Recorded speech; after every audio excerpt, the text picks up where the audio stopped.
Simplemente consiste en visitar el día de ayer con el participante múltiples veces utilizando múltiples cues, no sé cómo se dice en español, pero múltiples cues que a la gente le hace recordar alimentos que a veces se olvidan, como las bebidas, los snacks, los condimentos, ese tipo de cosas. Si uno utiliza la metodología adecuada para levantar la información, entonces es posible disminuir el subreporte de energía, que ha sido un problema durante muchos años, y consecuentemente, por supuesto, de los otros componentes de la dieta. Esto lo puse en negritas, en bold, para recalcar la importancia de este punto. La medición precisa del consumo diario es el primer paso fundamental en la realización de una encuesta o de cualquier estudio de nutrición que pretenda resultados más o menos confiables. No hay magia. Una vez que no se levantaron buenos datos, es imposible mejorarlos. Así que no hay estadística, no hay magia que permita mejorar malos datos. Así que este es un paso muy, muy, muy importante. Voy a hablar un poco después sobre la otra cosa que yo considero muy importante, que son las tablas de composición de alimentos, pero voy a llegar a eso luego más tarde. Es prácticamente inevitable tener algún subreporte de energía, pero especialmente en ciertos grupos, las mujeres mentimos como ni se sabe. Y si somos más o menos gorditas como yo, mentimos aún más, pero se puede minimizar. Cuando doy estas charlas siempre me preguntan, ¿y qué pasa con las frecuencias de consumo, los FFQ famosos?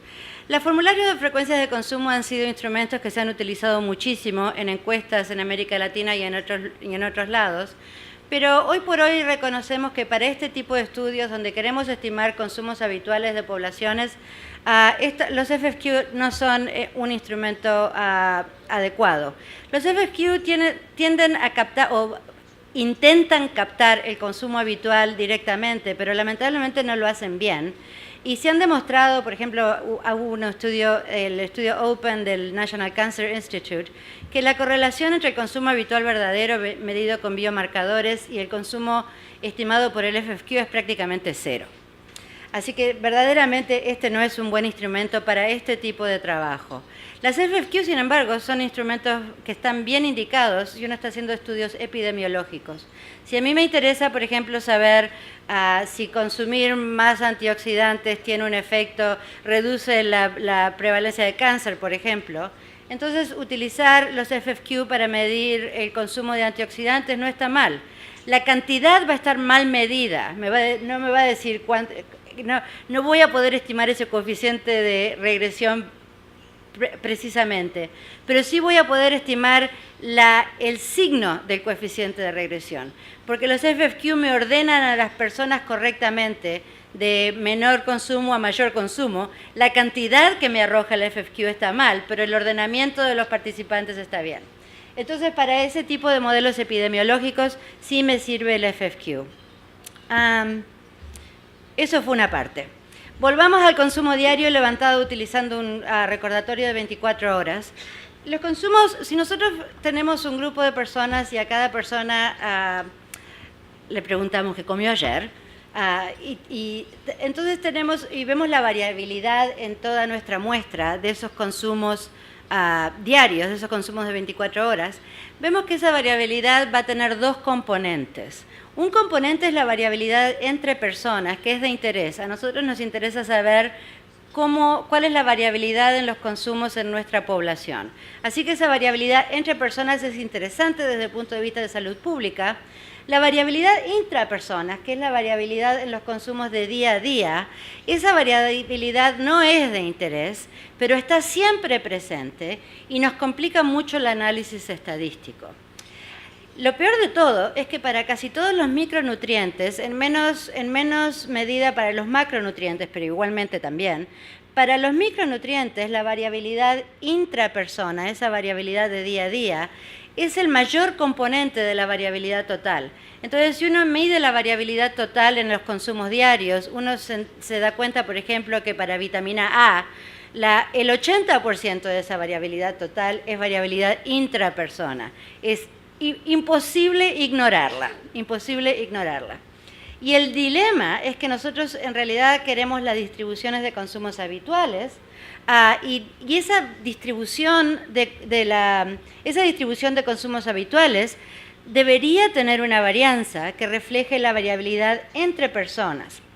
Así que lo que tratamos de hacer es, de alguna manera, ajustar esos consumos diarios para que se parezcan al consumo habitual del nutriente. Finalmente, aquí hay una definición del consumo habitual, y no es una definición muy interesante, es la misma que dio Juan, por suerte.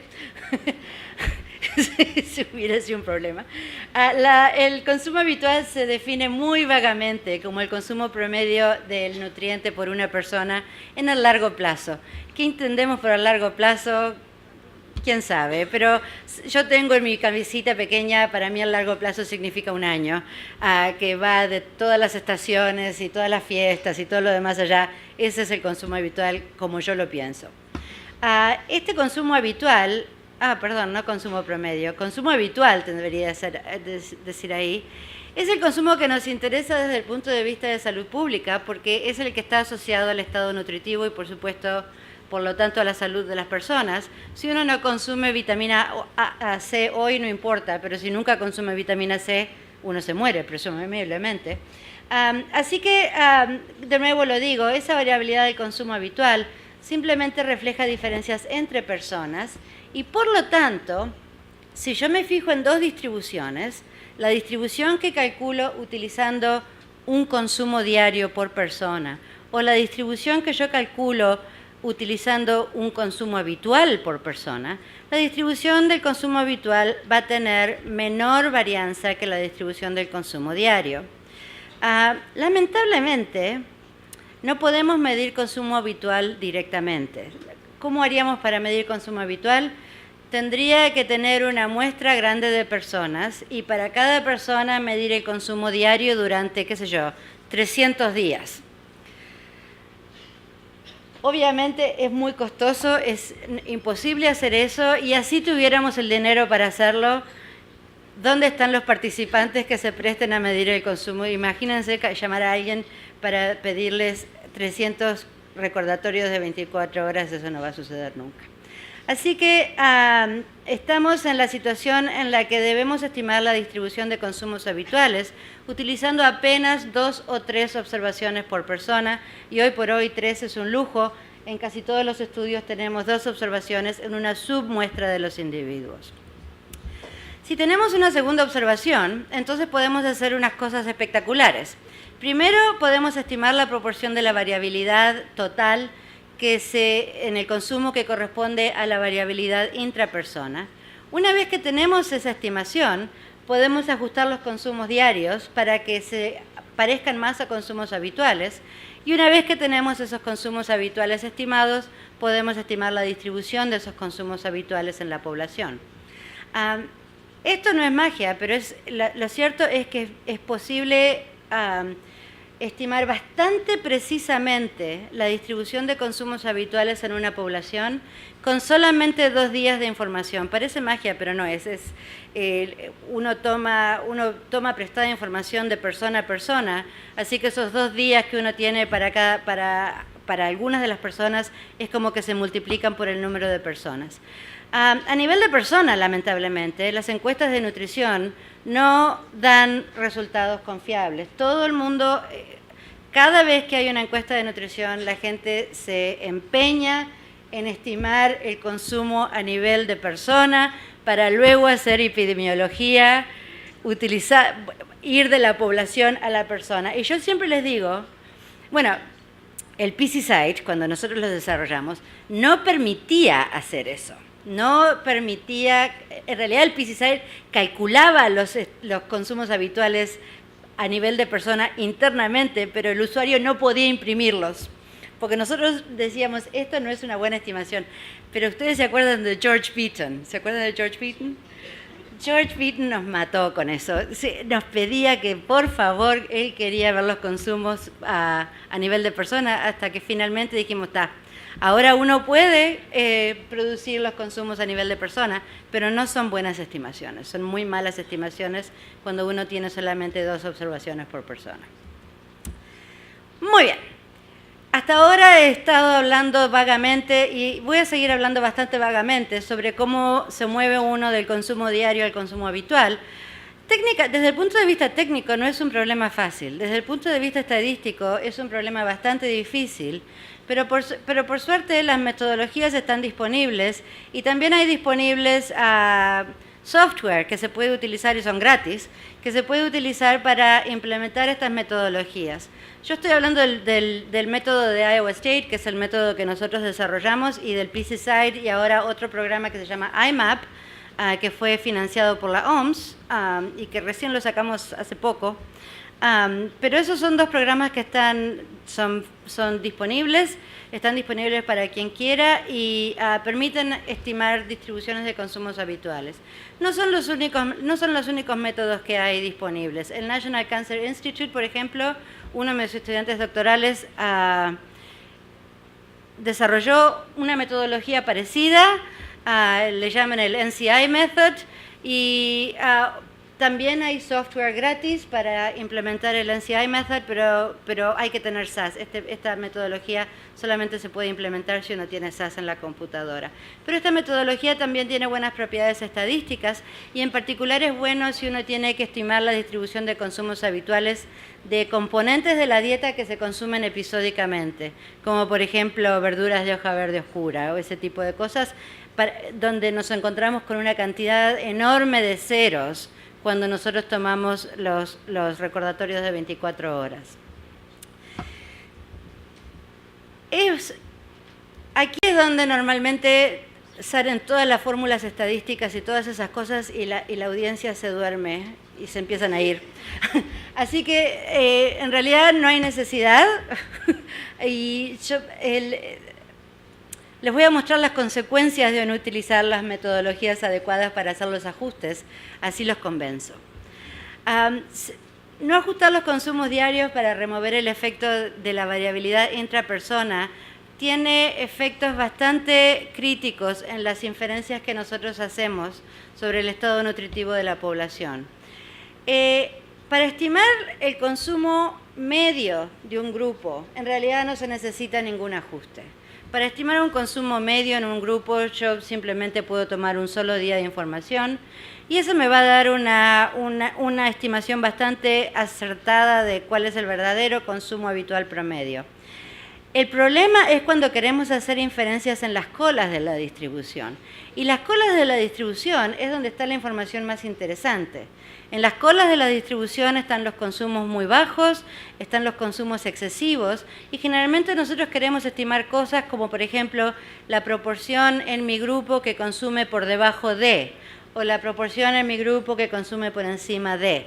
Entonces, para hacer buena estimación en las colas, yo tengo que tener una distribución estimada que tenga la variabilidad correcta. Y para tener la variabilidad correcta, yo entonces tengo que deshacerme de esa variabilidad extra, que es la varianza intradía que me aparece en los consumos diarios. Acá hice unos poquitos ejemplos simplemente para mostrarles los efectos de ajustar versus no ajustar. Y tomé NHANES 2011-2012 y, porque sí nomás, tomé energía, vitamina A y zinc en 3 grupos, niños de 1 a 3 años, mujeres jóvenes de 14 a 18 y mujeres mayores de 71 y más años. Utilicé ponderaciones muestrales para todo. Y acá, por ejemplo, hay una tabla. Estos son mujeres jóvenes de 14 a 18 años. Y lo que les estoy mostrando en la tabla, estas entradas, son los cuantiles de la distribución de consumo de energía, de vitamina A o de zinc. La primera fila para cada nutriente denota los cuantiles que uno obtiene si uno utiliza el ajuste. Estos son los cuantiles de la distribución de consumos habituales. Estos de abajo son los cuantiles de la distribución del consumo de un solo día. ¿Qué sucede? Si nos fijamos en la mediana, en el medio de la distribución, ya ven que para casi todos los nutrientes, un poco aquí para vitamina A, pero para energía y para zinc, Hay diferencias entre las dos metodologías, pero las diferencias no son enormes, en realidad. Pero cuando nos vamos alejando del medio de la distribución hacia la cola izquierda o hacia la cola derecha, las diferencias empiezan a poner bastante más importantes. Por ejemplo, el quinto percentil o el quinto cuantil de vitamina A es 242 RAEs si utilizo el ajuste apropiado, pero es 54 si no lo utilizo. ¿Esto qué me está diciendo? Me está diciendo que el consumo, el 5% de mi población que consume menor cantidad de vitamina A, consume 242 RAEs si ajusto, pero solamente 54 si no ajusto. Es una diferencia bastante importante. Eso es en cuanto a las distribuciones. Muy brevemente, también nos interesa en general estimar las prevalencias de inadecuación. ¿Qué quiere decir inadecuación? En realidad, ¿qué quiere decir? Es simplemente la proporción de personas en una población cuyo consumo habitual no llega a los requerimientos de esa persona. Si yo tuviera una cantidad de personas, si yo, por ejemplo, para todos ustedes, supiera el consumo habitual del nutriente y además pudiera medirles el requerimiento, entonces yo simplemente puedo contar para cuántos de ustedes el consumo habitual no llega al requerimiento. Y esa sería la prevalencia de consumos inadecuados del nutriente en esta población. Pero obviamente los requerimientos no son observables para las personas. Así que se me complica muchísimo desde el punto de vista estadístico decidir qué personas tienen consumo habitual por debajo de los requerimientos. La solución fue propuesta en este nuevo paradigma, que ya no es tan nuevo en realidad, del IOM junto con Health Canada, que establece que los requerimientos de un nutriente en un grupo definido por edad y sexo en realidad son una distribución de requerimientos, que no todo el mundo tiene el mismo requerimiento de un nutriente, aunque sea comparable en edad y sexo y estado fisiológico, lactancia, embarazo. Estaba pensando en pregnancy, lactancia, embarazo, etcétera. Esa distribución de requerimientos tiene un promedio que se llama el EAR. Ese es el Estimated Average Requirement. Y este es el referente más importante cuando estamos hablando de evaluación del consumo de poblaciones, pero también de individuos. El EAR, por dos motivos. Uno es que el EAR representa el requerimiento de la persona típica en el grupo. Lamentablemente se definió el EAR utilizando una terminología que para mí es espantosa, que dice el EAR es el nivel de consumo que llega a los requerimientos de la mitad de la población. Entonces todo el mundo se queda pensando, pucha, ¿y la otra mitad? Necesita más del EAR, pero esa es la manera incorrecta de pensar en el EAR. La manera correcta es de pensar, si yo tengo una distribución que tiene forma de campana, el EAR está en el medio de la distribución. Casi todas las personas en mi población van a tener requerimiento que está alrededor del EAR. Va a haber muy pocas personas que tengan requerimientos que llegan al RDA. El RDA es el requerimiento de las personas más atípicas en mi población. Eso es una distinción muy importante. La otra cosa que es importante en cuanto al EAR es que la proporción, esto es un teorema, y no lo estoy, esto es un teorema, y dice lo siguiente: bajo ciertas condiciones, la proporción de consumos habituales que están por debajo del EAR es aproximadamente igual a la proporción de consumos inadecuados en el grupo. ¿Qué quiere decir? Si yo pudiera observar el consumo habitual de cada uno de ustedes y el requerimiento del nutriente en cada uno de ustedes y contara cuántos de ustedes tienen consumos que no llegan a los requerimientos, ese numerito lo pongo aquí, y luego, tomando los consumos habituales de todos ustedes, cuento cuántos de los consumos habituales están por debajo del EAR para ese nutriente. Esos dos numeritos van a ser muy parecidos. Las personas individuales que están en este grupito o en este grupito son diferentes, pero como a mí no me interesan las personas, me interesan los grupos, resulta ser que los números son bien parecidos. Y entonces este resultado es muy fundamental porque nos permite estimar prevalencias de consumos inadecuados simplemente teniendo información sobre consumos habituales, del nutriente y además necesitamos saber el EAR de ese nutriente. Esto ha permitido avanzar muchísimo en cuanto a estimación de prevalencias de consumos inadecuados y parece en realidad es fácil de hacer, pero tiene bastante técnica por detrás. Aquí estos son también del NHANES 2011-2012 para darles otros ejemplos. Esta es vitamina A, consumos de vitamina A en niños de 1 a 3 años. La distribución azul es la distribución que uno obtiene utilizando el ajuste. Es una distribución de consumos habituales. La distribución negra es la distribución de consumos de un solo día. La raya esta gris, esta raya vertical, ese es el EAR de vitamina A, que son 210 retinol activity equivalents para estos niños de 1 a 3 años.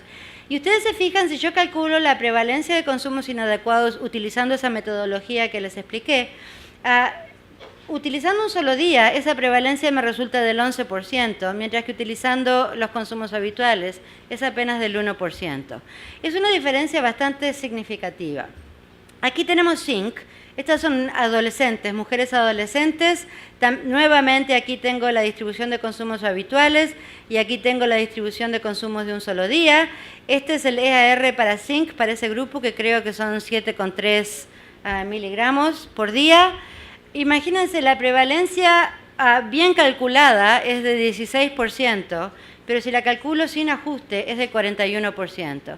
Si yo soy el ministro de Salud en Argentina y veo 41% de prevalencia, me viene un ataque. Eso inmediatamente lleva a algún tipo de intervención a nivel nacional de repente. Pero si veo el 16%, digo, bueno, está, más o menos no está tan mal. Estos son mujeres de 71 años, calcio, nuevamente prevalencia del 53%, esta es alta, no importa cómo lo hagamos. Si utilizo consumos habituales, del 61% si utilizo distribución de un día. Y los ejemplos son infinitos, todos los nutrientes más o menos nos darían los mismos ejemplos. Muy bien, tenemos la metodología, tenemos en principio la metodología para levantar los datos de consumos diarios bastante dominada. De todas maneras tenemos la metodología estadística y el software que necesitamos para pasar de consumos diarios a consumos habituales. No hay desafíos y lo cierto es que no, que hay muchos desafíos. Y los desafíos son los siguientes. Medir consumos diarios es muy difícil y ya lo hemos dicho, además de que hay errores de medición de los instrumentos, hay otros muchos factores que influyen sobre los consumos diarios, el día de la semana, la estacionalidad, la preparación del alimento, el patrón de dietas, muchas de las cosas que nosotros no podemos medir fácilmente afectan la cantidad de nutriente que la gente consume. Estas son todas cosas que se pueden, por lo menos, intentar mejorar a través de encuestas bien diseñadas, mediciones lo más precisas posibles. Yo creo que las tablas de composición de alimentos es el segundo factor. El primer factor crítico que yo les decía era levantar observaciones diarias lo más precisamente posibles. El segundo factor crítico es tener tablas de composición de alimentos que sean completas y precisas. Yo en Estados Unidos estoy acostumbrado a utilizar la tabla de USDA, que hoy por hoy tiene como 9.000 componentes, pero ni siquiera esa tabla es completa y tampoco está al día. En Estados Unidos, y yo me imagino que en América Latina es la misma historia, nuevos alimentos se introducen al mercado prácticamente de manera diaria. Especialmente en Estados Unidos los alimentos fortificados son promiscuos, es una cosa hay que empezar a leer las etiquetas para no consumir exceso, olvidarse de los defectos, uno tiene que tener ojo de no consumir cantidades prácticamente tóxicas de los nutrientes. Así que las tablas nunca están al día porque no hay presupuesto como para mantener estas tablas completamente al día todo el tiempo. En Estados Unidos un problema muy serio es el problema de los alimentos fortificados. La ley en Estados Unidos dice que si yo produzco un cereal fortificado, por ejemplo, y digo que tiene cierta cantidad de vitamina D, aunque mi cereal haya estado en un estante durante 7 meses, cuando venga el inspector a medir cuánta vitamina D ese cereal tiene, ese cereal debe tener al menos la cantidad indicada en la etiqueta. ¿Qué quiere decir? Quiere decir que los productores, los manufactureros, agregan una cantidad inicial excesiva, muchísimo más alta de lo que dice la etiqueta. Entonces, si por ejemplo yo compro un cereal que fue producido ayer o que está en el estante desde ayer, versus uno que ha estado en el estante desde hace un mes, por ejemplo, el contenido de vitamina D va a ser drásticamente diferente porque evidentemente estos nutrientes se desnaturalizan y demás a medida que pasa el tiempo. Para colmo de todos los males, nosotros tenemos en esas tablas de composición de alimentos un valorcito por alimento del contenido nutritivo. Por ejemplo, me dicen que una naranja de tamaño X tiene X miligramos de vitamina C. Ese X miligramos de vitamina C posiblemente represente el promedio de muchas mediciones de vitamina C que se han hecho en las naranjas. Pero esos promedios a veces no son adecuados. Estoy prácticamente terminando, pero hace poquitito hice un estudio sobre la variabilidad en el contenido nutritivo de alimentos y el caso de yodo es el caso en el que nos enfocamos. El FDA ha venido tomando mediciones de nutrientes en alimentos, 300 alimentos más o menos, durante los últimos 8 años en 4 regiones de Estados Unidos. Así que teníamos 32 mediciones en total. La pregunta es qué hacer con esas 32 mediciones. Si yo soy la persona de la tabla de composición de alimentos, tomo el promedio de esas 32 mediciones y eso es lo que va a la tabla. Entonces, para probar cuál era el efecto, si había algún efecto sobre el summary que uno toma, hice lo siguiente. Tomé de las 32 mediciones el 10º cuantil, así que uno de los valores más bajos de las 32.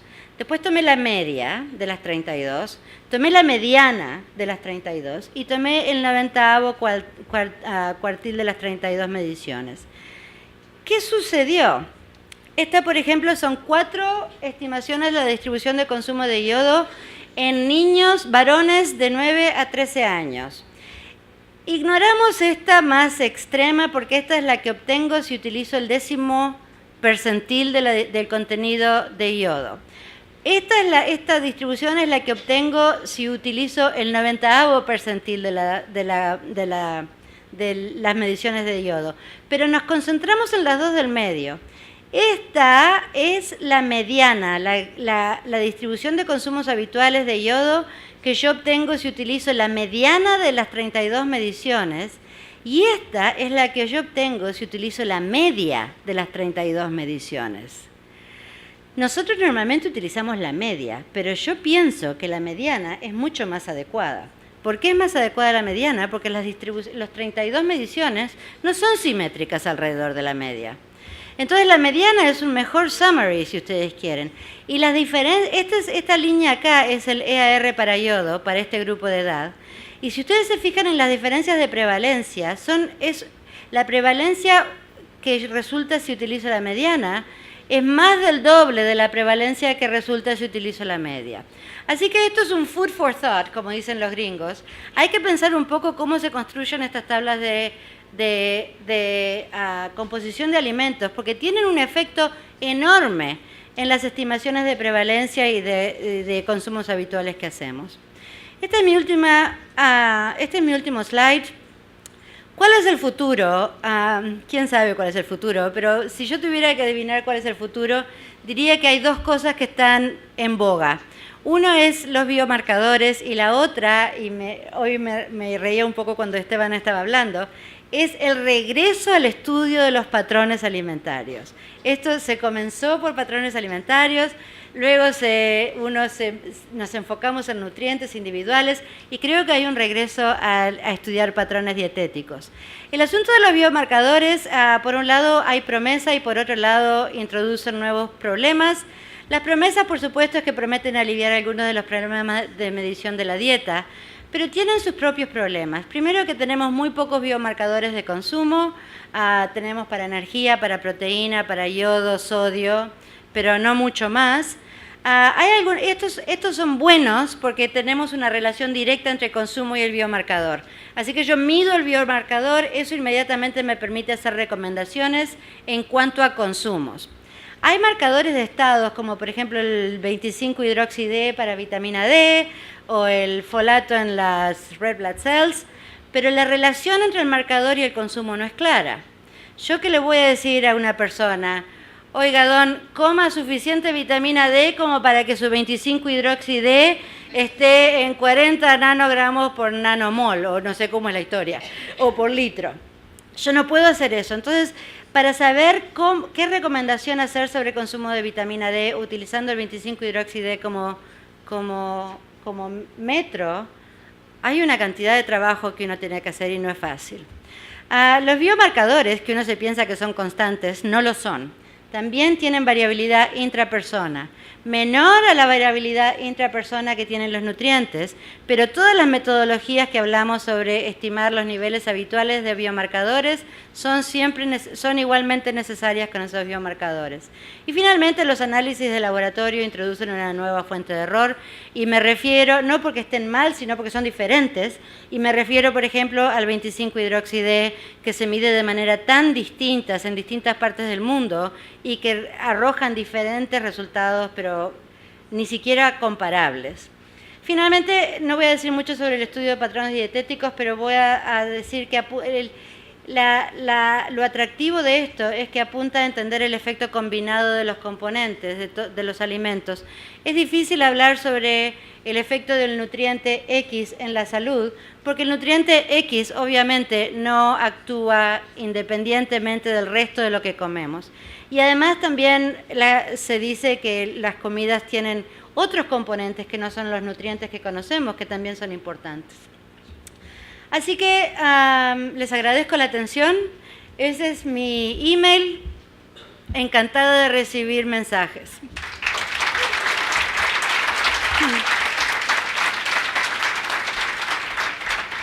Muchas gracias, Alicia. La verdad es que ha sido una exposición interesante y de apertura.